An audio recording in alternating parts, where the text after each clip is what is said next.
Hello, this is के M S sir. आज हम क्लास 10th की पढ़ाई करेंगे। क्लास 10th के अंदर आज हम न्यू चैप्टर स्टार्ट करेंगे साइंस में।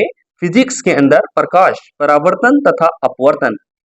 परावर्तन और अपवर्तन जो है इस चैप्टर के दो पार्ट हैं, यानी कि इस चैप्टर के अंदर हमें प्रकाश को जानना है और प्रकाश के दो गुण यहाँ पर परावर्तन और अपवर्तन के बारे में जानना है। देखिए, सबसे पहले बात हम करेंगे परावर्तन के बारे में और फिर उसके बाद दूसरा भाग होता है अपवर्तन का। सबसे पहला शब्द यहाँ पे लिखा हुआ है, चलिए स्टार्ट करते हैं। प्रकाश। प्रकाश क्या होता है? प्रकाश का मतलब क्या होता है, आप बताएं। प्रकाश किसे कहते हैं? What do you think about light? क्या होती है प्रकाश? तो आपको मैं बता दूं, देखिए, आप जो मेरी कॉपी है इस पर आप लिखा हुआ दिखाई दे रहे हैं, आप देख पा रहे हैं कि ये प्रकाश लिख रहा है।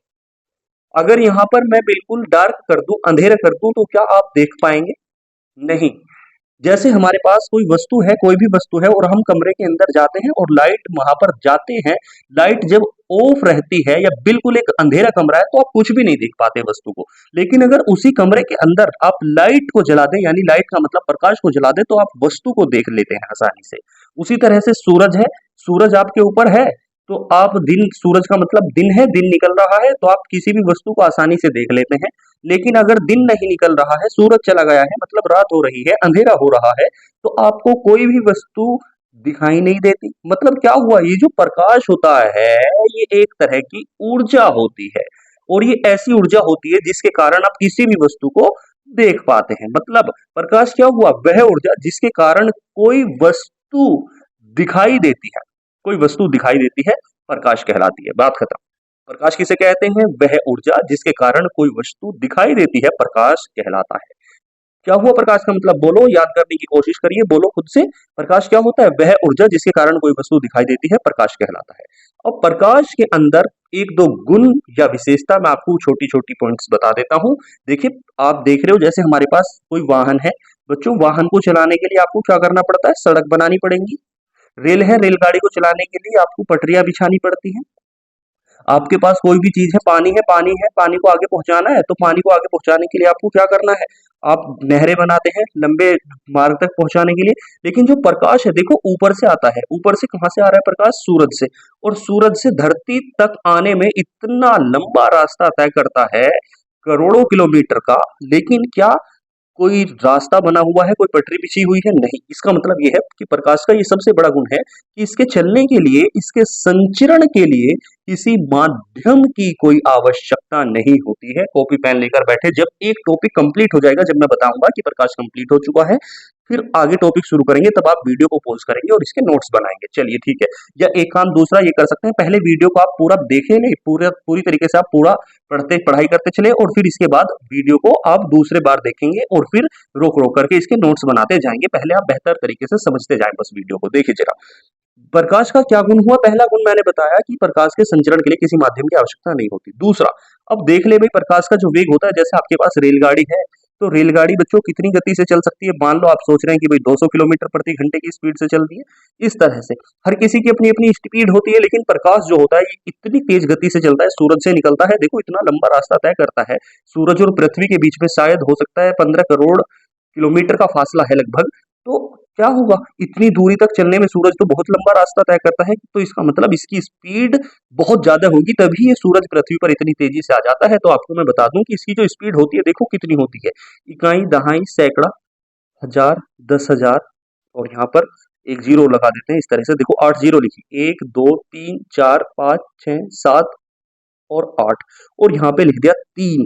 देखो, इतने मीटर प्रति सेकंड होती है इसकी स्पीड। मतलब क्या हुआ, देखो, इकाई, दहाई, सैकड़ा, हजार, 10,000, लाख, 10 लाख, करोड़, 10 करोड़। मतलब प्रकाश की जो स्पीड होती है वो 30 करोड़ मीटर प्रति सेकंड होती है। मतलब ये हुआ कि एक सेकंड में 30 करोड़ मीटर भाग लेता है प्रकाश। अब देखो, ये कितनी जीरो है बच्चों? 8 जीरो। तो इसको मैं शॉर्ट फॉर्म में ऐसे लिख सकता हूँ, 3 गुना 10 की पावर 8 मीटर प्रति सेकंड होता है।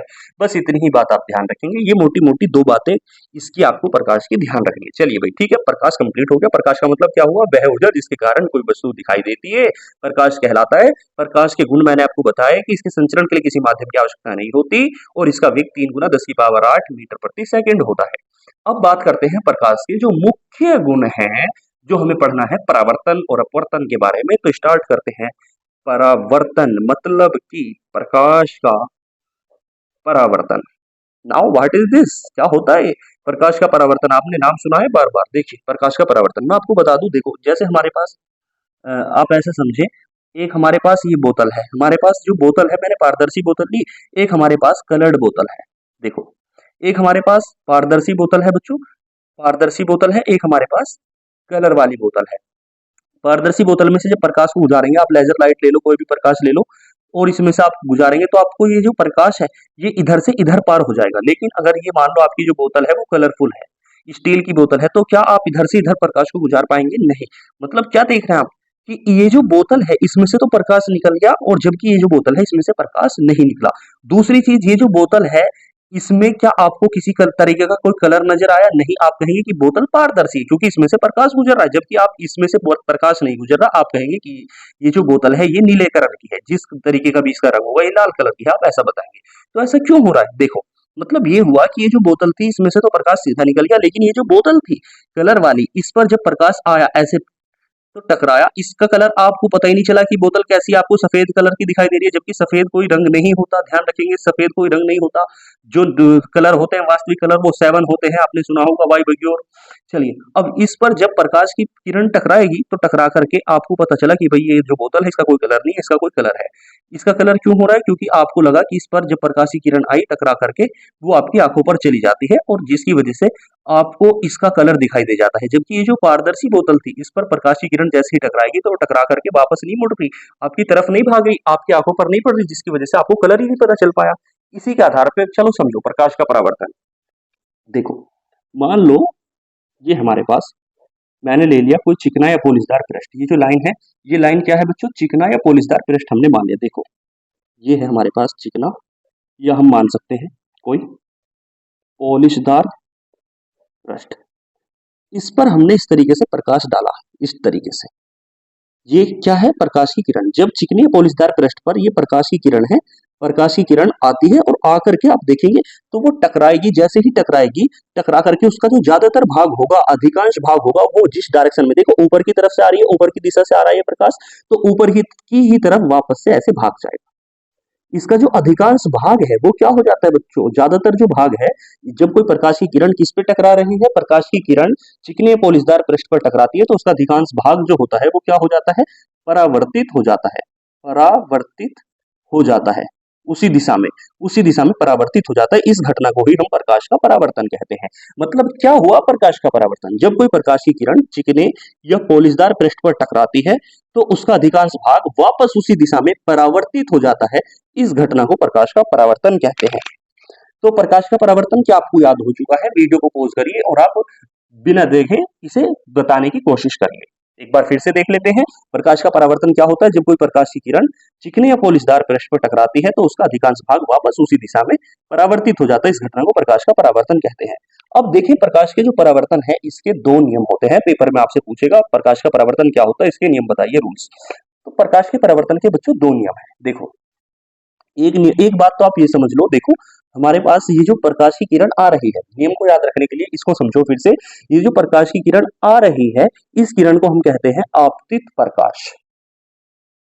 आपतित किरण, आपतित किरण, इसको हम कहते हैं आपतित किरण। और जो प्रकाश की किरण परावर्तित हो रही है इसको हम कहते हैं परावर्तित किरण। इस तरह से पहली बात तो ये ध्यान रख लो। और आपतित किरण जो कोण बना रही है उसको कहते हैं हम आपतन कोण। यहाँ पर जो कोण बनेगा वो आपतन कोण है, और परावर्तित किरण जो कोण बनाएगी उसको हम कहेंगे यहाँ पे ये कोण बन गया परावर्तन कोण। आपतन कोण का मतलब कोण आई, और यहाँ पे जो परावर्तन कोण है रिफ्लेक्ट एंगल वो हो गया कोण आर। ठीक है जी, पहली बात तो ये ध्यान रखनी है।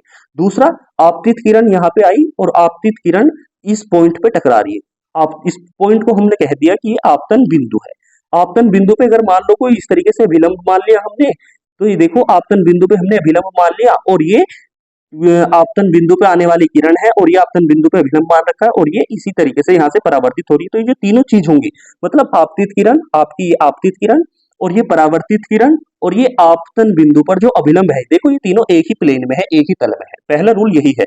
मतलब आपतित किरण जो है, आपतित किरण, परावर्तित किरण, पहली बात आपतित किरण, परावर्तित किरण और ये जो आपतन बिंदु पे अभिलंब है, ये तीनों एक ही तल में होते हैं। और एक रूल इसका ये है, देखो ये जो आपतन कोण, जितना मतलब यहाँ पे आपतन कोण बनेगा, जितने कोण पर जो प्रकाश की किरण आएगी वो उतने ही कोण से वापस चली जाएगी। मतलब आपतन कोण का जो मान होता है वो परावर्तन कोण के बराबर होता है। तो पहला नियम आपको यही लिखना है। नंबर 1, पहला नियम क्या हुआ, आपतन कोण का जो मान होता है वो परावर्तन कोण के बराबर होता है। आपतन कोण का मान परावर्तन कोण के बराबर होता है। मतलब हम कह सकते हैं, अर्थात इस बात का अर्थ क्या हुआ, आप लिख देंगे इस तरीके से, कोण आई बराबर कोण आर। ये लो, पहला नियम ये हुआ। चलिए, तो पहला नियम क्या हुआ कि आपतन कोण का मान परावर्तन कोण के बराबर होता है। और दूसरा नियम आप कह देंगे कि आपतित किरण, देखो आपतित किरण और ये क्या है बच्चों, परावर्तित किरण, और ये क्या है यहाँ पे आपतन बिंदु। ये पॉइंट क्या है, आपतन बिंदु, जिस पर आपतित किरण आ रही है उसको हम कह देंगे आपतन बिंदु। तो आपतित किरण, परावर्तित किरण और आपतन बिंदु पर अभिलंब तीनों एक ही तल में होते हैं। इसको आप नोट कर लीजिए। इस तरीके से प्रकाश का परावर्तन यहाँ पे कंप्लीट हो जाता है डेफिनेशन के अनुसार। आगे बात करते हैं। चलिए अगली बात करते हैं। इसके बाद अगला शब्द है हमारे पास बच्चों, दर्पण। दर्पण से पहले आप देखो प्रतिबिंब को समझ लो, इमेज क्या होता है। देखिए प्रतिबिंब क्या होता है, मान लो आपके पास कोई वस्तु रखी है, ये वस्तु आपके पास कोई रखी है मान लो, और जब वस्तु पर प्रकाश की किरणें टकराएंगी, इस तरह से प्रकाश की किरणें टकराएंगी, तो टकरा करके आपको मालूम है वो प्रकाश की जो किरणें होती हैं वो परावर्तित हो जाती है। मतलब मान लो ये आपकी आंख है या कोई, ठीक है, आंख के अंदर भी लेंस होता है। जब कोई, ये क्या चीज है, वस्तु, जब किसी वस्तु पर, ये क्या है बच्चों, क्या टकराया करके, प्रकाश की किरण, जब किसी वस्तु पर, पहली बात, प्रकाश की किरण आकर टकराती है तो वो क्या हो जाती है, आपको मालूम है वो परावर्तित हो जाएंगी इस तरह से।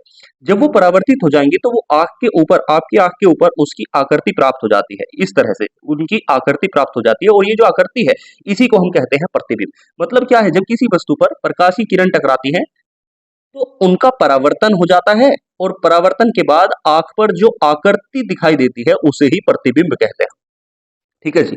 प्रतिबिंब, ये बात आपको ध्यान रख लेनी है कि प्रतिबिंब जो है वो खैर दो प्रकार के होते हैं। एक होता है आभासी प्रतिबिंब और दूसरा होता है वास्तविक प्रतिबिंब। बस इतनी बात आपको ध्यान रखनी है। ठीक, प्रतिबिंब बनता किसकी वजह से है, प्रतिबिंब जो चीज बनाती है, जो प्रतिबिंब बनाता है उसको हम कहते हैं दर्पण, मिरर। देखिए मिरर क्या होते हैं, जो प्रतिबिंब बना दे। जैसे कोई भी शीशा है और वो प्रतिबिंब दिखाई दे दे वहां पर, तो उसी को हम कहते हैं कि दर्पण है। खैर दर्पण क्या होते हैं, दर्पण भी दो प्रकार के होते हैं वैसे तो। एक होता है समतल दर्पण, एक होता है गोलीय दर्पण। एक होते हैं समतल दर्पण और एक होते हैं गोलीय दर्पण। हमें दर्पण नहीं जानना, हमें समतल दर्पण नहीं जानना, हमारे सिलेबस में गोलीय दर्पण है। तो चलिए गोलीय दर्पण की तरफ चलते हैं। सबसे पहला, गोलीय दर्पण क्या होते हैं। देखिए गोलीय दर्पण, जैसे नाम से पता चल रहा है, मतलब ऐसे दर्पण जो गोल है, जैसे हमारे पास कोई कांच का गोला है, देखिए ये लो, और ये कांच का जो गोला है इसको हमने, ये कांच का कैसा गोला है बच्चों, खोखला गोला। ये है कांच का खोखला गोला। इस खोखले गोले को आप काट दो बीच में से इस तरह से, तो ये जो कांच के खोखले गोले का ये क्या भाग होगी, ये वाला जो भाग है, ये भी अपने अपने आप में दर्पण बन जाएगा और ये भी अपने आप में दर्पण बन जाएगा। मतलब क्या हुआ, ये जो कांच के खोखले गोले का कटा भाग है, इसी भाग को हम कहते हैं दर्पण। दर्पण कौन सा, गोलीय दर्पण। बस कंप्लीट होगी बात। मतलब गोलीय दर्पण क्या होते हैं, वह दर्पण जो कांच के खोखले गोले के कटे भाग होते हैं, गोलीय दर्पण कहलाते हैं। तो गोलीय दर्पण का मतलब क्या हुआ, वह दर्पण जो कांच के खोखले गोले के कटे भाग होते हैं, गोलीय दर्पण कहलाते हैं। गोलीय दर्पण भी बच्चों दो प्रकार के होते हैं। एक होते हैं अवतल दर्पण और दूसरे होते हैं उत्तल दर्पण। अवतल दर्पण क्या होते हैं, देखो अगर इसको हमने इस तरीके से काटा है बच्चों, ये जो दर्पण है इसको हमने ऐसे काट लिया और हमने देखो इधर पॉलिश कर लिया, ऐसे समझो। चलो दोबारा से यहाँ पे समझो, अवतल दर्पण का मतलब क्या होता है। जैसे हमारे पास कोई दर्पण है और इस तरीके से ये देखा हमने, ये देखा, और दर्पण पर प्रकाश की किरण ऐसे आ रही है। देखो दर्पण पर मान लो ये प्रकाश की किरण आई, तो दर्पण से आपको मालूम है दर्पण चिकना होता है या पॉलिशदार हो तो वो टकराती है। जैसे ही दर्पण से मान लो ये प्रकाश की किरण ऐसे गई तो ये टकरा करके क्या हो जाती है, वापस परावर्तित हो जाती है। तो जहां से यहां से मतलब क्या हुआ कि ये वाला जो भाग है, ये जो भाग है इसको हम कहते हैं इसका परावर्तक पृष्ठ। इसका मतलब ये इसका परावर्तक पृष्ठ है। और जहां परावर्तक पृष्ठ है, क्यों? क्योंकि जब प्रकाश की किरण टकरा रही है तो वो परावर्तित हो रही है। इसका मतलब इसको हम क्या कहते हैं कि ये जो चीज है ये दर्पण का परावर्तक पृष्ठ है। तो जिधर परावर्तक पृष्ठ होता है उसके बाहर की तरफ पॉलिश हो रही है, इस तरीके से पॉलिश कर देते हैं। तो इसका जो परावर्तक पृष्ठ है देखो वो अंदर की ओर है और पॉलिश बाहर हो रही है। तो ऐसा दर्पण जिसका परावर्तक पृष्ठ कहाँ हो बच्चों? अंदर की ओर होता है। जिसका परावर्तक पृष्ठ अंदर की ओर होता है ऐसे दर्पण को कहते हैं अवतल दर्पण। तो अवतल दर्पण का मतलब क्या हुआ? वह दर्पण जिनका परावर्तक पृष्ठ अंदर की ओर होता है अवतल दर्पण कहलाते हैं।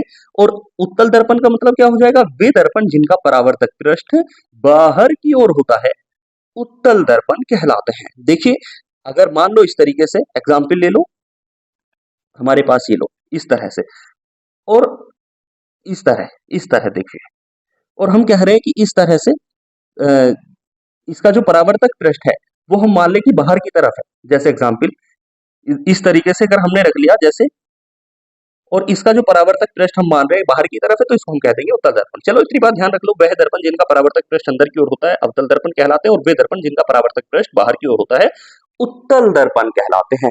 यहीं पर एक चीज और ध्यान रख लो, अवतल दर्पण के उपयोग क्या होते हैं। देखिए, अवतल दर्पण के अगर पेपर में उपयोग पूछ ले तो आप बताएंगे कि अवतल दर्पण का जो उपयोग होता है बच्चों, वो करते हैं डॉक्टर। डॉक्टर के द्वारा अंगों को बड़ा देखने में, डॉक्टर के द्वारा जो आपके अंगक होते हैं उनको बड़ा देखने में किया जाता है। और दूसरा, इसका जो उपयोग होता है वो वाहनों में हेडलाइटों में किया जाता है। हेडलाइटों के वाहनों में हेडलाइटों के रूप में किया जाता है। दो उपयोग हो गए आपके अवतल दर्पण के। इसकी एक एक तो अवतल दर्पण का उपयोग हो गया, डॉक्टर के द्वारा किया जाता है, और दूसरा वाहनों में हेडलाइट के रूप में किया जाता है। उत्तल दर्पण का क्या उपयोग होता है? देखिए, उत्तल दर्पण का जो उपयोग होता है वो ड्राइवर पीछे के वाहन देखने में करते हैं। ये लो, इस तरह से आपको दर्पण याद हो गए। अब चलिए एक बार रिमाइंड कर लेते हैं, प्रतिबिंब का मतलब क्या होता है। मैंने आपको बताया था कि जब किसी वस्तु पर प्रकाश पड़ता है तो वो परावर्तित हो जाता है, जिससे उसकी आकृति आंखों पर बन जाती है। इसे ही प्रतिबिंब कहते हैं, इस आकृति को। प्रतिबिंब दो प्रकार के होते हैं, आभासी प्रतिबिंब होता है, एक वास्तविक प्रतिबिंब होता है। अब बात करी हमने दर्पण जो आपका प्रतिबिंब बनाता है उसको हम दर्पण कह रहे हैं सामान्य रूप से। दर्पण दो प्रकार के होते हैं, समतल दर्पण, गोलीय दर्पण। बात करी थी हमने गोलीय दर्पण की। गोलीय दर्पण का मतलब होता है वे दर्पण जो कांच के खोखले गोले के कटे भाग होते हैं, गोलीय दर्पण कहलाते हैं। ये भी दो प्रकार के होते हैं, अवतल दर्पण, उत्तल दर्पण। अवतल दर्पण वे दर्पण जिनका परावर्तक पृष्ठ अंदर की ओर होता है, ऐसे बनता है अवतल, ऐसे बनता है अंदर। वे दर्पण जिनका परावर्तक पृष्ठ अंदर की ओर होता है अवतल दर्पण कहलाते हैं। वे दर्पण जिनका परावर्तक पृष्ठ बाहर की ओर होता है उत्तल दर्पण कहलाते हैं।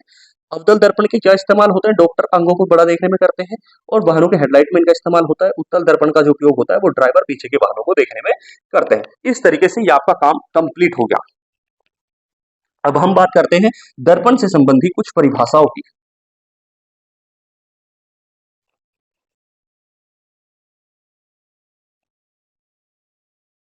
देखिए, दर्पण से संबंधी परिभाषाएं।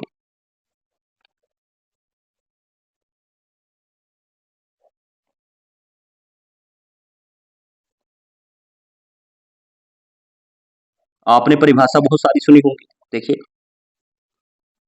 इस तरीके की आपने बहुत सारी परिभाषा सुनी होंगी, जैसे द्वारक। नंबर 2, आपने सुना होगा ध्रुव, पोल। आपने सुना होगा मुख्य अक्ष। आपने सुना होगा वक्रता केंद्र।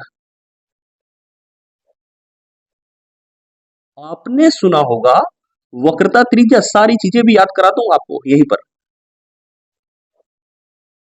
आपने सुना होगा फोकस बिंदु, और आपने सुना होगा फोकस दूरी। चलिए, सारी की सारी चीजें इन्हें समझते हैं, और समझने के साथ साथ ये आपको यहीं पर याद हो जाएंगी। देखिए, सबसे पहले मान लो हमारे पास ये दर्पण है, मैंने भी आपको बताया था इस तरह से। ये हो गया दर्पण। ये बाहर की तरफ हमने कर दिया पॉलिश, इस तरह से बच्चों। दर्पण को जैसे हम नाम दे लेते हैं, ए बी, जो भी नाम देना चाहो दे, ठीक है जी। अब देखो, इस तरह से हमने, ये तो दर्पण हो गया, फिलहाल इतनी बात समझो। और यहाँ पर एक लाइन हमने बीच में खींच दी, ये दर्पण बनाया, दर्पण के ऊपर पॉलिश कर दिया, और पॉलिश के बीच में हमने एक लाइन ड्रॉ कर लिया। अब देखिए, इस तरह से ये जो दर्पण आपको दिखाई दे रहा है, दर्पण का ये परावर्तक पृष्ठ है। ये दर्पण का परावर्तक पृष्ठ है, यहां से यहां तक, यहां से यहां तक, ये दर्पण का परावर्तक पृष्ठ की सीमा। सीमा कहां से कहां तक है, इसकी जो बाउंड्री है वो कहां से कहां तक है, दर्पण है ये, दर्पण का ये क्या है बच्चों, परावर्तक पृष्ठ, और दर्पण के परावर्तक पृष्ठ की ये सीमा है। इस सीमा को ही हम कहते हैं द्वारक। चलो, दर्पण के परावर्तक पृष्ठ के सीमा को द्वारक कहते हैं। खत्म होगी बात। अगला शब्द आता है ध्रुव। ध्रुव किसे कहते हैं, देखिए ये दर्पण है और ये आपको दर्पण का बिल्कुल मध्य बिंदु दिखाई दे रहा है। ये क्या चीज है बच्चों, दर्पण, और ये क्या है, दर्पण का मध्य बिंदु। ये जो दर्पण का मध्य बिंदु है, ये वाला पॉइंट, इसी पॉइंट को हम कहते हैं ध्रुव। ये लो, ये भी याद हो गया। दर्पण के मध्य बिंदु को ध्रुव कहते हैं। इसे पी से प्रदर्शित करते हैं क्योंकि इसे पोल कहते हैं इंग्लिश में। इस तरीके से दो डेफिनेशन आपको याद हो गई। अब अगली बात कर लेते हैं मुख्य अक्ष की। मुख्य अक्ष के बाद हमारे पास लिख रहा है वक्रता केंद्र। तो चलिए वक्रता केंद्र को पहले ले लेते हैं, उसके बाद मुख्य अक्ष आपको ज्यादा बेहतर समझ में आएगा। देखो देखो, वक्रता केंद्र क्या होता है, ये हमारे पास एक दर्पण है। अब देखो, अगर तुम कल्पना करो, ये दर्पण हमने काटा था ना इस तरह से, ये पूरा दर्पण, मतलब ये तो कोई खोखला गोला था इस तरह से, इस तरह से। तो इस दर्पण को हमने जिस खोखले गोले से काटा, उसका जो केंद्र होगा वो यहाँ पे होगा ना, इस तरह से। उसका जो केंद्र होगा, सेंटर होगा, सी होगा, वो यहाँ पे होगा इस तरह से। तो हम क्या कह सकते हैं बच्चों कि ये जो है हमारे पास, ये दर्पण, दर्पण को जिस खोखले गोले से हमने काटा, उस गोले का जो केंद्र होता है, उस गोले के केंद्र को हम कहते हैं वक्रता केंद्र। इस तरह से दर्पण को जिस खोखले गोले से काटा जाता है, उस गोले के केंद्र को वक्रता केंद्र कहते हैं। इसे सी से प्रदर्शित करते हैं। इस तरह से आपको वक्रता केंद्र भी याद होगा। ठीक है, इतनी बात ध्यान रखना। अच्छा, यहीं पे एक शब्द देख लो, वक्रता त्रिज्या। ये क्या है बच्चों, पी। ये क्या है, ध्रुव। ध्रुव, और ये क्या चीज है, ये वाला जो पॉइंट है, ये क्या है, वक्रता केंद्र। तो ये जो ध्रुव है और ये आपका हो गया वक्रता केंद्र। इस तरह से ये ध्रुव है और ये वक्रता केंद्र है। ध्रुव और वक्रता केंद्र के जो बीच की दूरी है, इसी दूरी को हम कहते हैं वक्रता त्रिज्या। ये लीजिए, मतलब वक्रता त्रिज्या का मतलब क्या हुआ, ये लो, वक्रता त्रिज्या का मतलब क्या हुआ, दर्पण के ध्रुव और वक्रता केंद्र के बीच की दूरी को वक्रता त्रिज्या कहते हैं। इसे हम आर से प्रदर्शित करते हैं, जो दूरी है आर है। ठीक है, अब ध्यान रखना, ये प्रकाश की किरण, अगर मैं दर्पण देखो अभी तक, चलो एक बार रिवाइज करो। सबसे पहले हमने द्वारक देखा। द्वारक का मतलब क्या होता है, ये दर्पण है, दर्पण का ये परावर्तक पृष्ठ है। तो दर्पण के परावर्तक पृष्ठ की सीमा को द्वारक कहते हैं। अगला शब्द है ध्रुव। ध्रुव कैसे कहते हैं, दर्पण के मध्य बिंदु को ध्रुव कहते हैं। इसे पी से प्रदर्शित करते हैं। अगली बात है भाई वक्रता केंद्र। वक्रता केंद्र क्या होता है, दर्पण को जिस खोखले गोले से काटा जाता है, उस गोले के केंद्र को वक्रता केंद्र कहते हैं। आगे चलिए, इसके बाद अगला शब्द है हमारे पास वक्रता केंद्र के बाद वक्रता त्रिज्या। वक्रता त्रिज्या क्या होती है, ध्रुव और वक्रता केंद्र के बीच की दूरी को वक्रता त्रिज्या कहते हैं। इसे आर से प्रदर्शित करते हैं। अब देखो, मान लो ये हमारे पास दर्पण है और इस पर हम इस तरह से कोई प्रकाश की किरण डालते हैं, तो ये प्रकाश की किरण परावर्तित हो जाएगी, आपको मालूम है, और परावर्तित होकर ऐसे निकल जाएगी। अब देखो, जिस भी पॉइंट से निकलेगी होकर के, उस पॉइंट को हम कह देंगे कि ये फोकस बिंदु है। मतलब फोकस बिंदु का मतलब क्या हुआ, प्रकाश की किरण परावर्तन के पश्चात, ये सीधी जा रही है। देखो, जब कोई प्रकाश की किरण सीधी चलती है और वो परावर्तन के पश्चात किसी बिंदु से होकर गुजरती है, तो जिस बिंदु से होकर गुजरती है, उस बिंदु को फोकस बिंदु कहते हैं या मुख्य फोकस कहते हैं। अगला शब्द है फोकस दूरी। तो देखो, ये फोकस बिंदु है और ये क्या है, फोकस बिंदु को हम और क्या कह सकते हैं, मुख्य फोकस। इसको हम मुख्य फोकस भी कह सकते हैं। देखो, तो ये क्या है, आपका मुख्य फोकस है, और ये क्या है, ध्रुव। तो ध्रुव और मुख्य फोकस के जो बीच की जितनी भी छोटी सी दूरी होगी, इसी दूरी को हम कहते हैं फोकस दूरी। फोकस दूरी, इसको हम प्रदर्शित करेंगे एफ से। चलिए, इस तरीके से सारी डेफिनेशंस आपने समझ ली। अब इन डेफिनेशंस को बस आपको याद करने का प्रयास करना है। तो चलिए, क्या सबसे पहले द्वारक, अब मैं आपसे जो पूछूंगा आप तुरंत उसका जवाब देना शुरू करेंगे। द्वारक किसे कहते हैं, फिर मैं बताऊंगा, उससे आप मैच करेंगे। द्वारक किसे कहते हैं, बताइए। दर्पण के परावर्तक पृष्ठ की सीमा को द्वारक कहते हैं। ध्रुव किसे कहते हैं, क्वेश्चन 2। दर्पण के मध्य बिंदु को ध्रुव कहते हैं। इसे पी से प्रदर्शित करते हैं। अगला शब्द वक्रता केंद्र।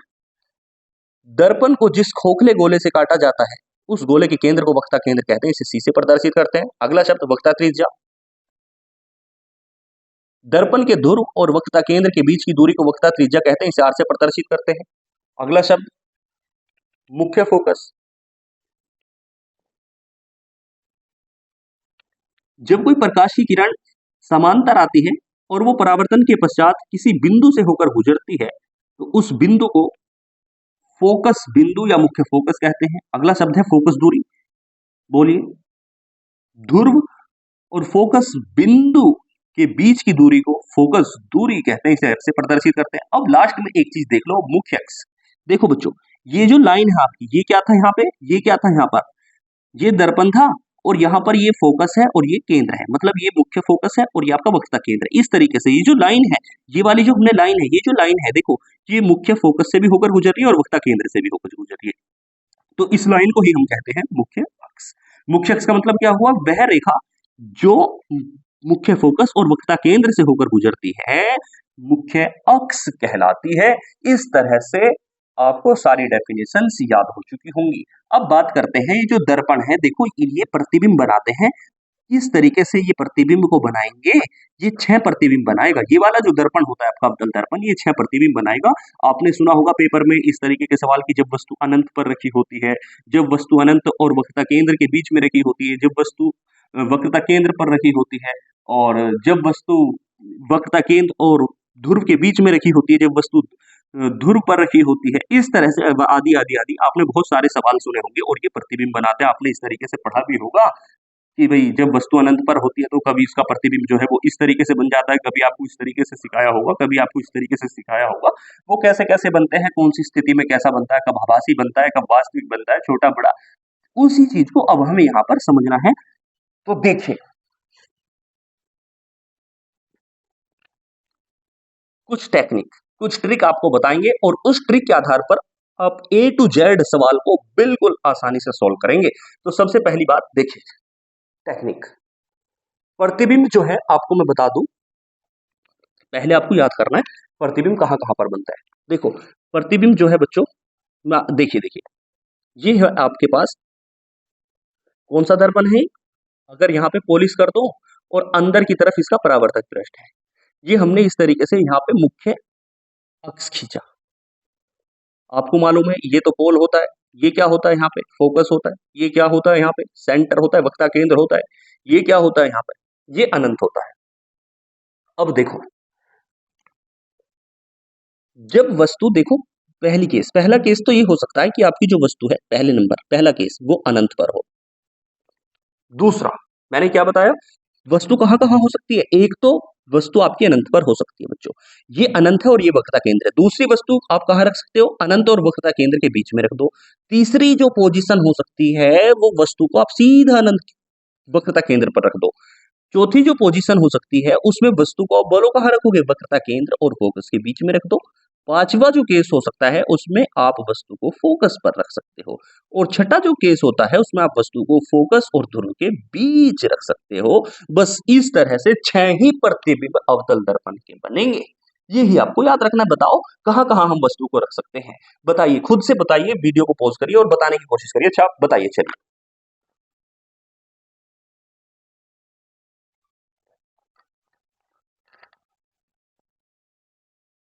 चलिए ठीक है, गुड। वस्तु अनंत पर हो सकती है।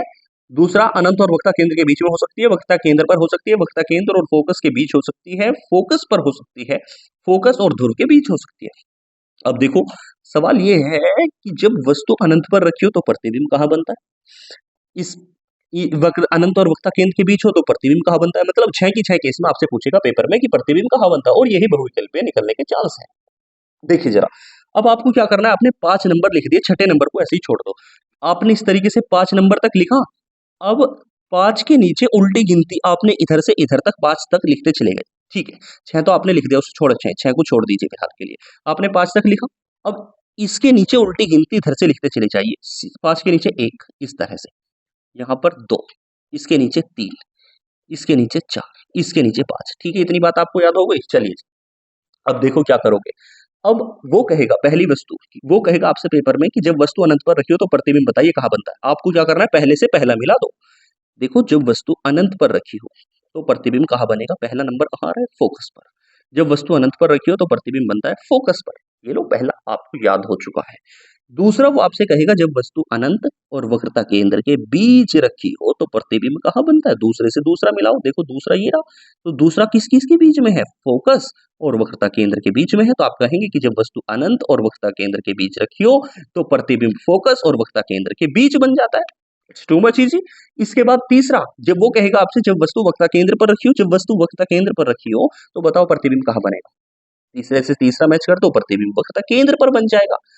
वो कहेगा जब वस्तु वक्रता केंद्र और फोकस के बीच रखी हो, फोर्थ पॉइंट पर, तो फोर्थ से फोर्थ मिला दो भाई, देखो ये रहा फोर्थ। बोलो, जब वस्तु वक्रता केंद्र और फोकस के बीच रखी हो तो प्रतिबिंब कहाँ बनेगा? वक्रता केंद्र और अनंत के बीच बन जाएगा। आगे बात करते हैं, जब वस्तु फोकस पर रखी हो तो प्रतिबिंब कहाँ बनेगा? प्रतिबिंब अनंत पर बनेगा। इस तरीके से क्या आपको सारे प्रतिबिंब की स्थितियां और प्रतिबिंब कहां पर बनता है याद हो चुके हैं?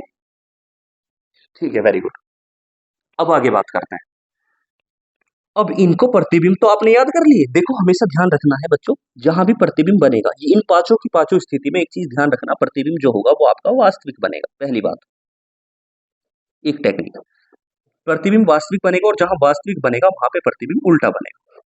आपको ऐसे ध्यान रख लेना है, प्रतिबिंब जो होता है, और अगर आभासी प्रतिबिंब बनेगा कहीं पर, तो वो प्रतिबिंब हमेशा कैसा बनेगा? सीधा।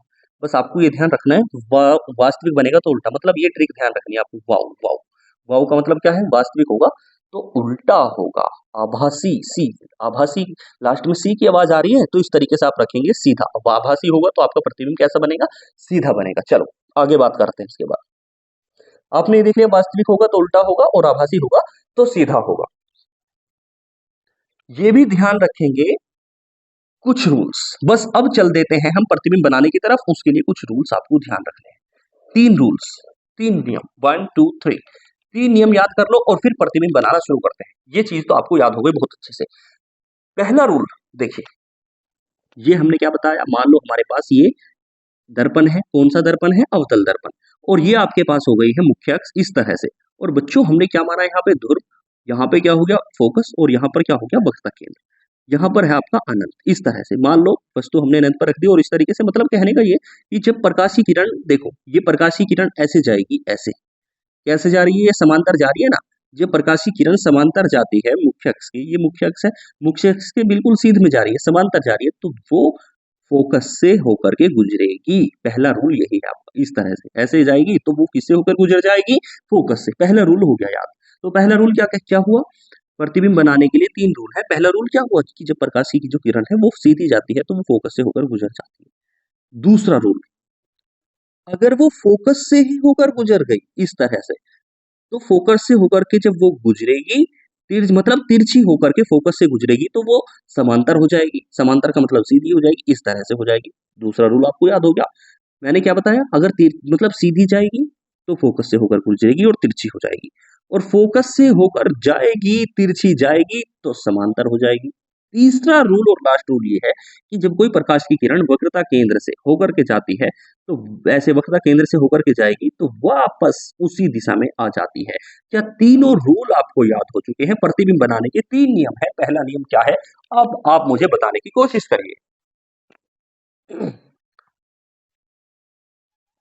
बताइए क्या था पहला रूल? पहला रूल क्या है कि जब कोई प्रकाश की किरण समांतर जाती है तो वह फोकस से होकर गुजर जाती है।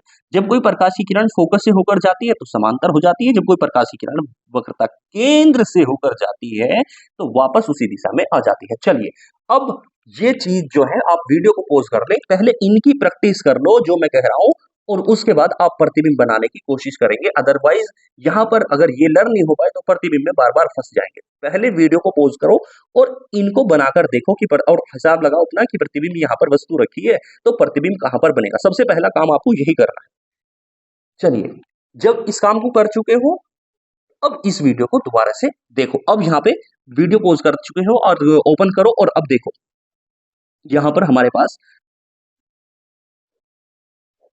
पहली स्थिति क्या है? जब वस्तु, अब हम शुरू कर रहे हैं प्रतिबिंब बनाना। जब वस्तु अनंत पर हो,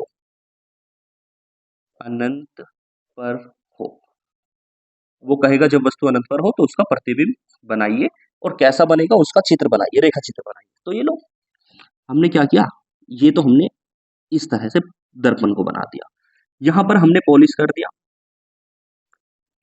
इसके बाद आपको मालूम है कि ये तो आपकी मुख्य अक्ष है, और ये जो है ये पॉइंट आपने कह दिया कि ये फोकस है, ये पॉइंट आपने कह दिया कि ये वक्रता केंद्र है, और यहाँ पर अनंत है, जहां भी पीछे सब अनंत चल रहा है, ये आपका पोल हो गया। वो कह रहा है जब वस्तु अनंत पर हो तो प्रतिबिंब कहाँ बनता है?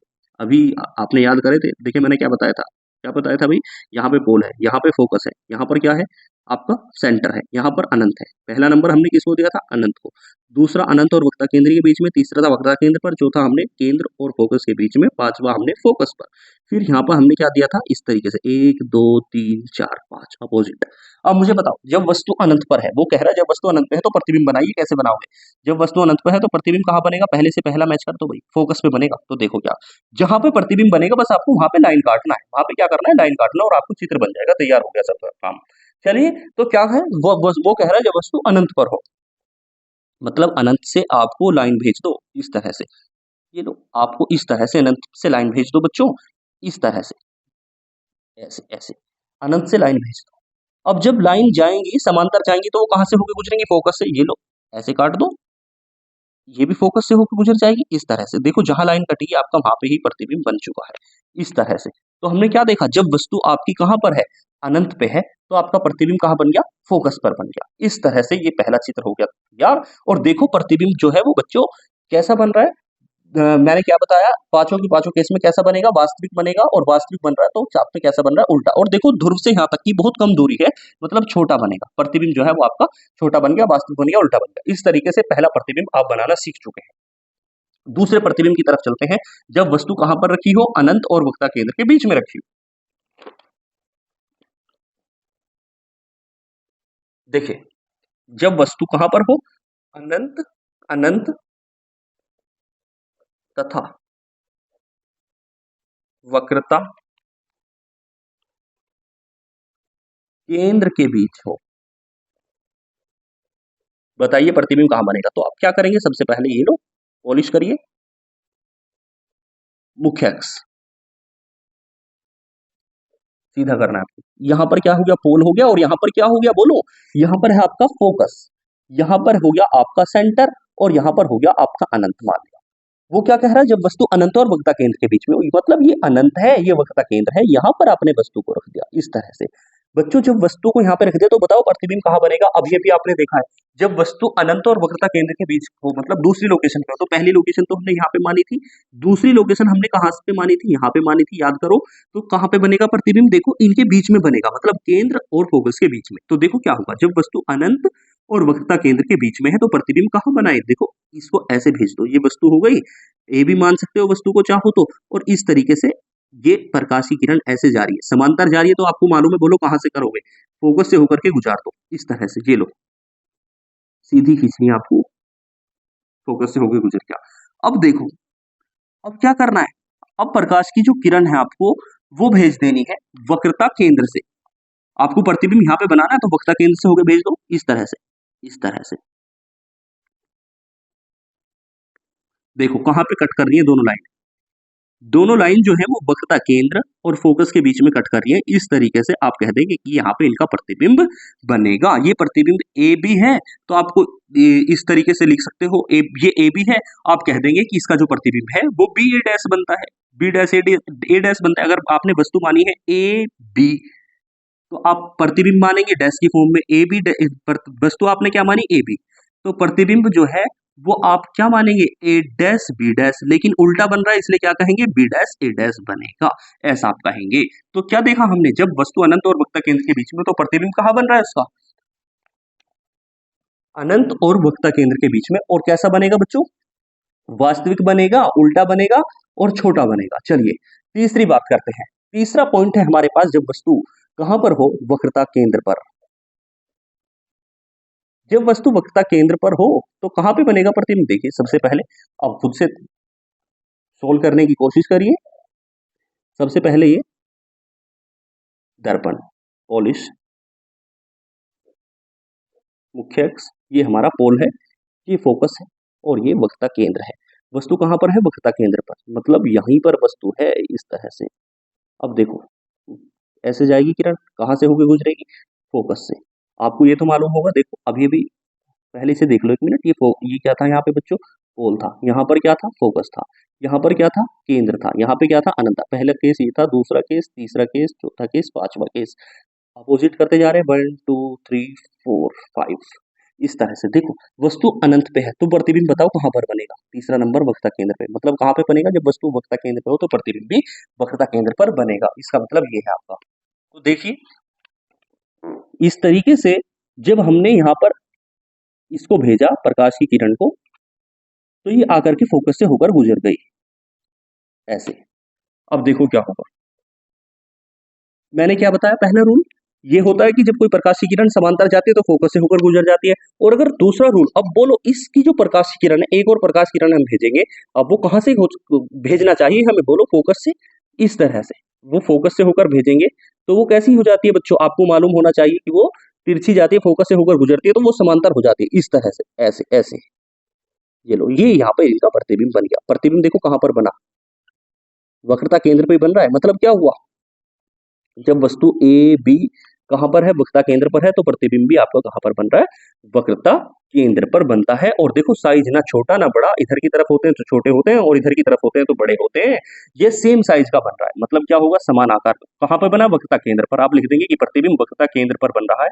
इनकी प्रैक्टिस करनी है आपको बार बार। प्रतिबिंब वक्रता केंद्र पर बन रहा है, समान आकार का बन रहा है, और साथ में आप कहेंगे कि वास्तविक बन रहा है, और साथ में आप कहेंगे उल्टा बन रहा है। चलिए चौथी स्थिति बोलो। चौथी स्थिति क्या होती है? बोलो भाई। जब वस्तु कहां पर हो? वक्रता केंद्र और फोकस के बीच में हो। तो क्या कहेंगे हम?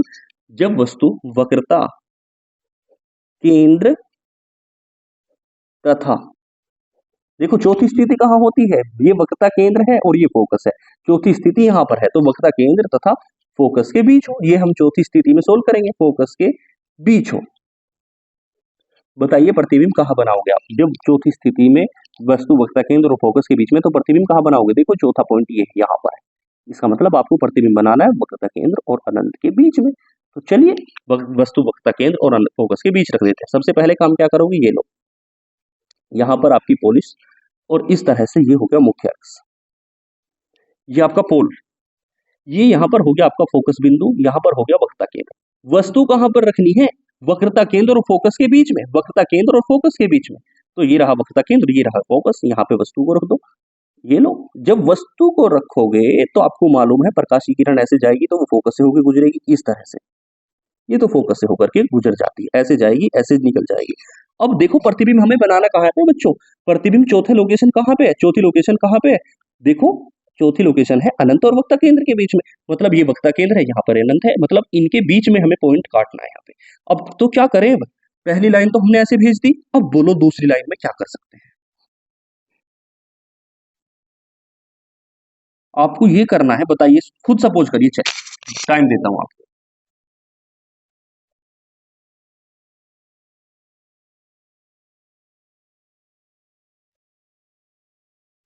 इस तरह से आपको लाना है। स्केल की सहायता से ये लाइन जो है वो प्रॉब्लम कर गई इस तरह से। और इनका प्रतिबिंब आपको अनंत और वक्रता केंद्र के बीच में बनाना है इस तरह से। मतलब यहाँ पे काट देने हैं दोनों लाइन को इस तरह से।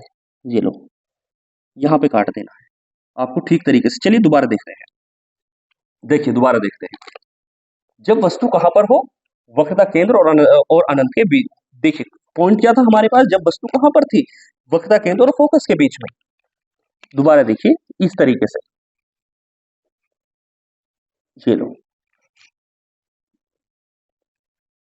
और यहां पर हमने बनाया फोकस, यहां पर बनाया हमने वक्रता केंद्र, यहाँ पर पोल। वस्तु कहां पर है? फोकस और वक्रता केंद्र के बीच में इस तरह से।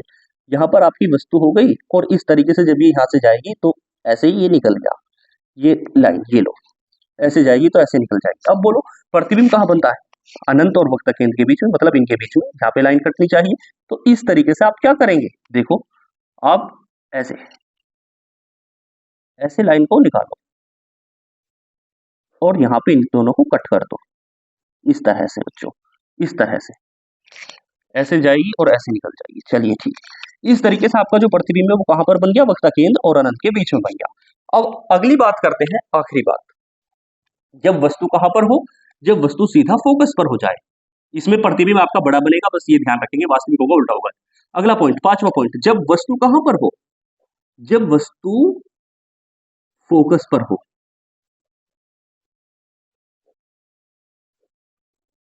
ये लो, कोशिश करिए बनाने की। सबसे पहले हमने क्या किया?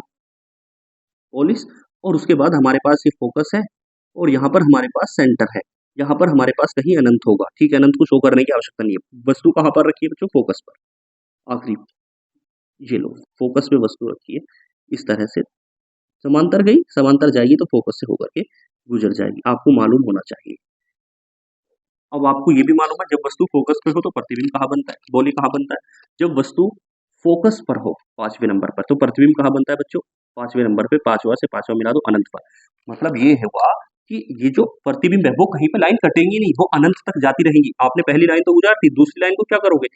ये इस तरीके से कर दो, देखो ऐसे, वक्रता केंद्र से होकर गुजारो, इस तरीके से वक्रता केंद्र से होकर जाएगी तो ऐसे निकल जाएगी, वक्रता केंद्र से होती होती ये लाइन पता नहीं कहाँ जा रही है, अनंत तक जा रही है, इसको कभी आपको मिलाना नहीं है। इस तरीके से आपका जो प्रतिबिंब है पीछे तक बनता जा रहा है, मतलब बहुत बड़ा बन जाता है। इस तरह से आपका प्रतिबिंब बहुत बड़ा बनता है, और कैसा होगा? वास्तविक होगा, और साथ में उल्टा हो जाता है। इस तरीके से आपने 5 स्थिति क्लियर कर चुके हैं। अब बात करते हैं छठी और आखिरी पोजीशन की। देखिए, जब वस्तु छठी पोजीशन में कहां पे है? कहां पर है छठी पोजीशन में? फोकस और ध्रुव के बीच में है। जब वस्तु फोकस और ध्रुव के बीच में है, जब वस्तु, इस वीडियो को ये जो चित्र आपने पढ़े हैं, ये जो प्रतिबिंब आपने देखे हैं, इनको कई बार देखिए, कई बार समझिए, और उसके बाद फिर कई बार बनाने की प्रैक्टिस करिए। जब वस्तु कहां पर है, जितना आप देखेंगे, जितना आप बनाएंगे, जितना प्रैक्टिस करेंगे, उतना आप मजबूत होंगे। एक बार देखने से ये कुछ भी नहीं होगा आपका। देखिए चलिए, जब वस्तु कहां पे रखी है, लास्ट पॉइंट में मैंने क्या बताया? जब वस्तु फोकस, छठा पोजीशन फोकस और ध्रुव के बीच में है। जब वस्तु फोकस तथा ध्रुव के बीच हो, ये बहुत इंपॉर्टेंट है पेपर के लिए। देखिए क्या होगा, इस तरह से, ये तो काम करना ही है हमें। अब बोलो क्या करोगे इसके बाद? फोकस। अब बोलो क्या करोगे? वक्रता केंद्र। अब वस्तु कहाँ रखनी है बताओ? ये हो गया आपका पोल। वस्तु कहाँ रखेंगे? फोकस और ध्रुव के बीच में, यहाँ पे, इस तरह से। देखो क्या होगा, सबसे पहली बात, ऐसे जाएगी किरण, और क्या होगा बच्चों, वो कहाँ से निकल जाएगी आपको मालूम होना चाहिए, फोकस से। ऐसे निकल गई, वो तो फोकस से निकल गई। अब देखो वक्रता केंद्र से जाएगी ऐसे। अब आपको ये भी मालूम है, दूसरा वक्रता केंद्र से जाती है, तो वो जैसे जाती है ऐसे की ऐसी निकल आती है, ठीक है। अब देखो, अब करना क्या है आपको? अनंत पे तो बनेगा नहीं प्रतिबिंब। ये जो लाइन है, इनको इस तरीके से आगे की ओर बढ़ाना है, इसको आगे की ओर बढ़ाना है, ऐसे ऐसे ऐसे, और ये कट हो गई यहाँ पे, बस यहीं पे इनका प्रतिबिंब बन गया। मतलब क्या हुआ कि जो प्रतिबिंब है वो दर्पण के पीछे बन रहा है। ये ही सबसे मोस्ट इंपोर्टेंट पॉइंट है आपका। मतलब आप क्या कहेंगे कि जब वस्तु फोकस और ध्रुव के बीच हो, 5 पोजीशन तो मैंने आपको बताई थी, छठी पोजीशन है जब वस्तु फोकस और ध्रुव के बीच हो, तो इस तरीके से दोनों लाइंस जो है वो लास्ट में आप दर्पण के पीछे बनाएंगे, और इस तरीके से, पता नहीं, आप प्रतिबिंब को केवल आभास कर पा रहे हैं, आपको पता नहीं कि प्रतिबिंब दर्पण के पीछे कहाँ बन रहा है, इसलिए आप कहेंगे कि प्रतिबिंब आभासी बन रहा है। यहाँ पर इस बात का आप ध्यान रखेंगे। चलिए, तो 6 की 6 जो कंडीशंस हैं वो आप कवर कर चुके हैं।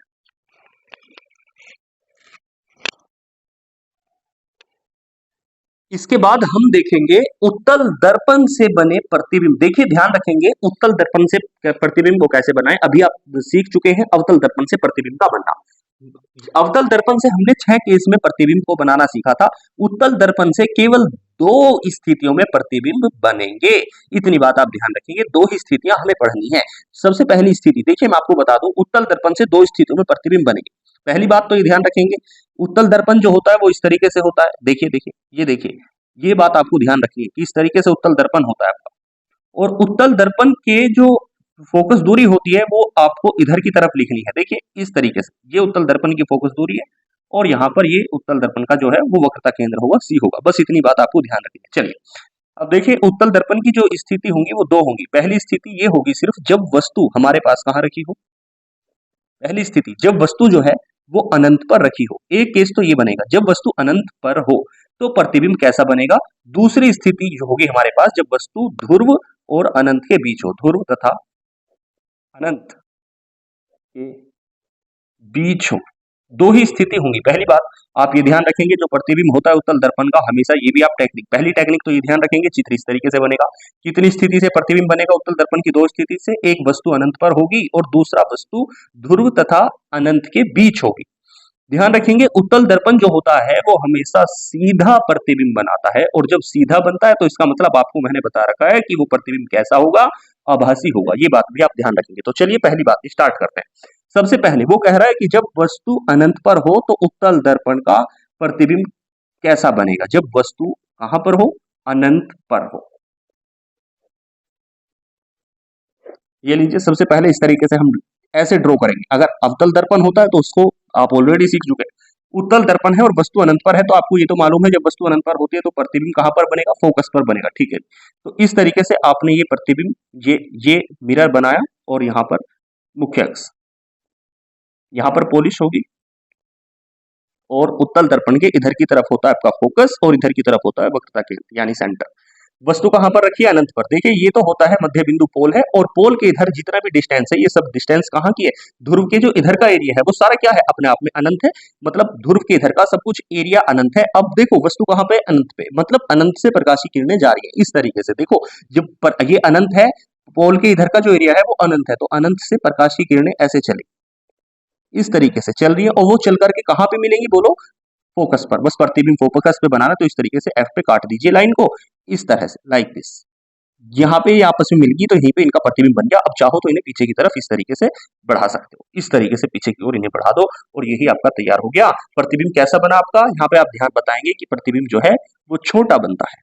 छोटा कैसा, अत्यधिक छोटा, अत्यधिक छोटा बनता है। और बताइए सीधा होगा, उल्टा होगा, बताइए, आभासी होगा, वास्तविक होगा। अभी आपने क्या सीखा, तो आप लिख देंगे कि भाई आभासी बनता है, और आभासी बनता है तो आप बताएंगे कि सीधा बनता है। इस तरीके से ये आप सीख चुके हैं। चलिए अब दूसरा केस ले लेते हैं, और लास्ट केस ले लेते हैं, इसके बाद ये कंप्लीट हो जाएगा। दूसरा स्थिति होती है जब वस्तु कहां पर हो, बोलो, जब वस्तु अनंत तथा ध्रुव के बीच हो। जब वस्तु अनंत और ध्रुव के बीच हो, ये लो। तो सबसे पहले क्या करें, देखिए इस तरह से आपने, ये लो, अब यहाँ पे क्या करोगे, पोलिस, और यहाँ पर आपने इस तरह से ड्रॉ कर दी लाइन। ये हो गया, ये यहाँ पे क्या हुआ, फोकस, और यहाँ पर हो गया आपका सेंटर। ये हो गया आपका ध्रुव। अब वस्तु कहाँ कह रहा है, वो अनंत और ध्रुव के बीच में। अनंत का मतलब क्या है, देखो इधर के एरिया अनंत है, और यहाँ पे ध्रुव है। अनंत और ध्रुव के बीच में मतलब कहीं भी रख लो, अनंत, इसके पोल के इधर का जो एरिया है वो सब अनंत ही है। तो यहाँ पे इनके बीच में मान लो हमने यहाँ पे वस्तु रख ली अनंत और ध्रुव के बीच में। तो देखो सबसे पहले प्रतिबिंब देखो कहाँ बनेगा। प्रतिबिंब की आपको ध्यान रखना है कि प्रतिबिंब जो होगा वो फोकस और ध्रुव के बीच बनेगा। प्रतिबिंब फोकस तथा ध्रुव के बीच बनेगा। बस आपको क्या करना है, देखो ये वस्तु यहाँ पे रखी, इससे प्रकाशीय किरणें ऐसे भेजो। जब ऐसे प्रकाशीय किरण जाएगी, आपको पता है समांतर जाती है तो वो किससे होकर गुजरती है, फोकस से। तो इसको तो फोकस से होकर निकाल दो बच्चों, इस तरह से। ये तो आपकी फोकस से होकर निकल गई। दूसरी जो प्रकाशीय किरण है वो आपको कहाँ से निकालनी है, वक्रता केंद्र से। ये लो, इस तरह से, ऐसे, ये वक्रता केंद्र से होकर जा रही है, और वक्रता केंद्र से होकर जाएगी तो ऐसे ही निकल आएगी। अब देखो ये लाइन कहाँ कट रही है, यहाँ पे लाइन कट हो गई, तो इसका मतलब यहीं पर इनका प्रतिबिंब बन चुका है। तो आप बताएंगे कि इसका जो प्रतिबिंब होता है वो जब वस्तु कहाँ पर रखी हो, अनंत और ध्रुव के बीच में रखी हो, यहाँ पर रखी हो, तो उसका जो प्रतिबिंब है वो कहाँ पर बनता है, कहाँ कट हो रही है लाइन, ध्रुव और फोकस के बीच में बनता है। इस तरीके से इसकी भी आप प्रैक्टिस करेंगे, और प्रतिबिंब कैसा होगा, छोटा होगा, और कैसा होगा, आभासी होगा, और सीधा होगा। इस तरीके से आपने सभी प्रतिबिंब को बनाने सीख लिए। अब एक और टॉपिक आता है, उस टॉपिक का नाम होता है चिन्ह परिपाटी। सवाल करते टाइम आप जिसको कंफ्यूज के अंदर चले जाते हैं, कंफ्यूजन में चले जाते हैं, उसकी बात करते हैं, चिन्ह परिपाटी की। चिन्ह परिपाटी देखिए आपने सुना होगा कि भाई कभी अवतल दर्पण के लिए सवाल में जो फोकस दूरी होती है वो किसी दर्पण के लिए फोकस दूरी जो माइनस की लेते हैं, कभी फोकस दूरी प्लस की लेते हैं, कभी वक्रता त्रिज्या जो होती है वो प्लस की लेते हैं, कभी वक्रता त्रिज्या माइनस की ले लेते हैं। इस तरीके से बहुत सारी चीजें आपने सुनी होंगी। तो देखिए आपको ध्यान रखनी है कुछ टेक्निक्स, ट्रिक ध्यान रखनी है बस आपको, कि जो लेफ्ट की चीजें हैं, लेफ्ट की सभी चीजें लेनी है आपको माइनस की, जो राइट की चीजें होती हैं, राइट की सभी चीजें प्लस की लेनी है, जो ऊपर की चीजें होती हैं वो पॉजिटिव लेनी है, जो नीचे की चीजें होती हैं वो नेगेटिव होनी लेनी है। बस यही चार्ट आपको ध्यान रखना है इस तरीके से, अप वाली पॉजिटिव, डाउन वाली नेगेटिव, लेफ्ट वाली नेगेटिव, और राइट वाली पॉजिटिव। जैसे इस तरीके से मैं आपसे पूछता हूँ, आप अवतल दर्पण हम बनाते हैं, जैसे अवतल दर्पण इस तरीके से बनता है, आपको मालूम, यहाँ पर होता है मुख्य अक्ष, यहाँ पर होता है पोल, यहाँ पर होता है फोकस, और यहाँ पर होता है वक्रता केंद्र। देखिए, आपको मैंने बताया था कि भाई ध्रुव और फोकस के बीच की, फोकस बिंदु के बीच की दूरी को हम फोकस दूरी कहते हैं, यानी एफ कहते हैं, और ध्रुव और वक्रता केंद्र के बीच की दूरी को हम कहते थे वक्रता त्रिज्या, यानी कि आर। अब बताइए, ये जो है अवतल दर्पण में, ये अवतल दर्पण है ना, अवतल दर्पण में जो फोकस दूरी है वो किधर की तरफ है? इधर दर्पण है, दर्पण की कौन सी साइड है? लेफ्ट की साइड। तो इसका मतलब जो फोकस दूरी होगी अवतल दर्पण की, वो ऋणात्मक होगी, यानी कि निगेटिव होगी। अब बोलो, वक्रता त्रिज्या कैसी होगी? वक्रता त्रिज्या भी दर्पण के बाईं तरफ है, यानी ये दर्पण है और इधर की तरफ वाली चीज है, तो इसका मतलब ये भी आपकी निगेटिव होगी, ऋणात्मक होगी। तो आप ध्यान रखेंगे कि अवतल दर्पण की जो फोकस दूरी होती है वो ऋणात्मक होती है, और अवतल दर्पण की जो वक्रता त्रिज्या होती है वो भी ऋणात्मक होती है। अगर मैं आपसे पूछूं अब उत्तल दर्पण के बारे में, आप मुझे बताएं, तो क्या बताएंगे आप? उत्तल दर्पण इस तरीके से बना, देखिए उत्तल दर्पण का ये होता है यहाँ पे फोकस दूरी, यहाँ पे होता है वक्रता केंद्र, तो आप क्या कहेंगे? ये होता है यहाँ पे ध्रुव। अब देखें, यहाँ पे होता है इधर की साइड अनंत, यानी कि वस्तु। वस्तु रखिए इधर, ध्यान रखें, वस्तु जो होती है वो यहाँ पे रखिए। चलिए अब बताओ, ध्रुव और फोकस के बीच की दूरी को हम फोकस दूरी कहते हैं, और ध्रुव और वक्रता केंद्र के बीच की दूरी को हम वक्रता त्रिज्या कहते हैं। दोनों दूरी देखिए किधर की तरफ है, ये भी फोकस दूरी भी दर्पण के इधर की साइड है, फोकस दूरी इधर की साइड है, ये भी मतलब ये फोकस दूरी जो होगी वो भी पॉजिटिव होगी उत्तल दर्पण की, और जो वक्रता त्रिज्या होती है वो भी पॉजिटिव होती है, ध्यान रखेंगे आप। और ये भी ध्यान रखेंगे, वस्तु जो होती है, वस्तु अवतल दर्पण में भी इधर की तरफ रखेंगे हमेशा, ये लेफ्ट रखेंगे, और उत्तल दर्पण में भी हमेशा लेफ्ट रखेंगे। वस्तु का मतलब यू, तो वस्तु का जो मान होता है वो हमेशा निगेटिव होता है। इस तरीके से ये चेन परिपाटी आपको सब ए टू जेड क्लियर हो चुके हैं। एक शब्द आता है यहाँ पर, आवर्धन मैग्निफिकेशन। अगला शब्द परावर्तन के अंदर आखिरी हेडिंग, आवर्धन मैग्निफिकेशन। देखिए हमारे पास कोई प्रतिबिंब है, प्रतिबिंब कितना ऊंचा बन रहा है और वस्तु कितनी ऊंची है? हमारे पास वस्तु कितना ऊंचे गया, मान लो इतनी ऊंची वस्तु है और इसका प्रतिबिंब जो है वो इतना ऊंचा बन गया, तो इनका जो बटे है, बटे का मतलब अनुपात, उस अनुपात को हम कहते हैं आवर्धन, मतलब प्रतिबिंब की ऊंचाई। प्रतिबिंब की ऊंचाई ले लो और वस्तु की ऊंचाई, वस्तु की ऊंचाई, इनका अनुपात कर दो। अनुपात का मतलब इनके बीच में डंडा, यानी कि इनके बीच का बटा, इनका बटा। तो इसका जो अनुपात होता है, बटे का मतलब अनुपात, इस अनुपात को ही हम कहते हैं आवर्धन। मतलब आवर्धन किसे कहते हैं? प्रतिबिंब की ऊंचाई और वस्तु की ऊंचाई के अनुपात को आवर्धन कहते हैं। आवर्धन का मतलब मैग्निफिकेशन। इसको हम प्रदर्शित करेंगे एम से, इसको एम से प्रदर्शित करते हैं। प्रतिबिंब की ऊंचाई को हम बी से प्रदर्शित करते हैं, वस्तु की ऊंचाई को हम यू से। तो फॉर्मूला क्या हो गया? एम बराबर बी अपॉन यू। इस तरीके से हमने इस चैप्टर के अंदर दो भाग होते हैं, एक होता है प्रकाश का परावर्तन और एक भाग होता है अपवर्तन। प्रकाश का जो परावर्तन था वो भाग हमने ए टू जेड कंप्लीट कर लिया है, कवर कर लिया है, और ये वाला पार्ट इसी के साथ यहीं पर समाप्त होता है।